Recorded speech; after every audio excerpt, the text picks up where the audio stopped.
jump in, Brian, with your message. So you preached on Psalm 22. It's a long psalm, and maybe I don't have that written down, but we should all feel free to preach on a phrase and 28 verses, or a book.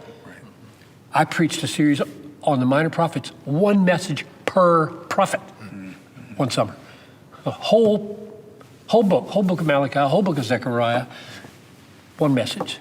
So that you did that is, to my mind, totally legitimate. You had to move quickly. You had to leave 100 questions unaddressed. And you took paragraph by paragraph, read it, said everything about it, and then did the big thing. So that's a rabbit trail. First, never shrink back from texts about painful things, difficult things, but take the people into the experience, show them from the scripture itself how that's real for the believer, and how even the most difficult texts are written for our hope. You did that. And that's a good thing to do. There's a lot of Bible texts that are bleak. They're bleak. And they portray bleak experience. And our people live bleak lives a lot of times. And if you preach like those bleak times don't exist, they'll learn how to play church. Romans 15:4, whatever was written in former days, and that's Psalm 22 or any other, Psalm 88, that's the one most people say has no good news in it. Whatever was written in former days was written for our instruction, that by the endurance and the encouragement of the scriptures, we may have hope. That's a great purpose clause for the scriptures. They all are written to give hope, even the bleakest. Lamentations is written to give hope, and it's the bleakest book in the Bible. In your case, the psalm resolves itself, kind of. Right. It's bleak. Where are you? My God, where are you? And mysteriously, wonderfully ends on a globally triumphant note of all the families of the earth worshiping God. And your point was that this man experienced abandonment, distance from God, perplexity, and yet fought it as one not throwing away God, not throwing away his covenant relationship with God, but believing against belief, hoping against hope. This has a resolution.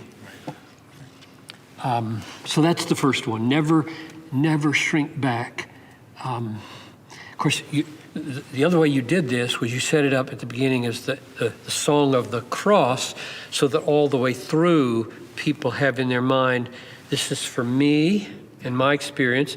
This is, I think you also said, this is for me in helping others with their experience. And big time, long term, this was the song Jesus sang on the cross. So that provided for, the connection with Jesus there not only relates it to the gospel, it makes people feel like, oh, I'm really walking through something with Jesus here when I walk through a sense of abandonment. People, closing word on this one, people deeply appreciate being taken into the dark places of their lives with empathy and then shown a way out with hope.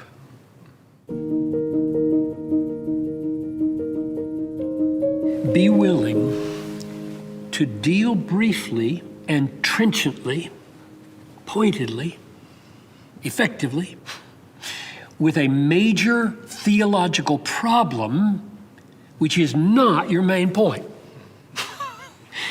but which the people may or should be thinking about because it just showed up. Now you may know what I'm talking about. You paused long enough when you were dealing with Jesus crying out, my God, why have you forsaken me? And you posed the question, was the Trinity split at Calvary? you put it like that, use the word split. Now, I would guess half your congregation wasn't thinking about that. But if a couple were, or the rest perhaps should have been, you resolved for some reason that that's not a rabbit trail. Right.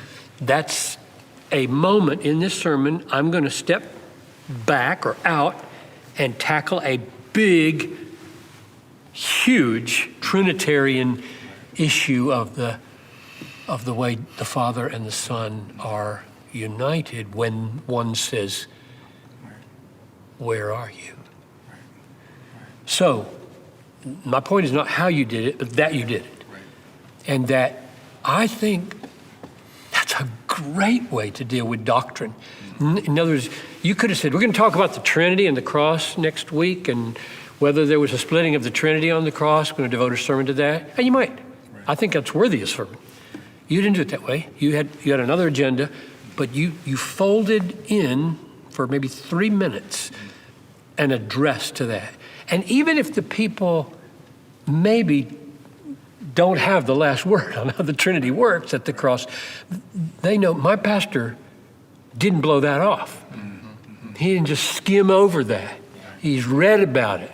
Fred Sanders, you quoted, and so on. So that's the second thing, is that when there's a doctrinal issue that raises its head, and it's not the main point of the sermon, it's not a bad idea to effectively, I use the word trenchantly, briefly, deal with that issue.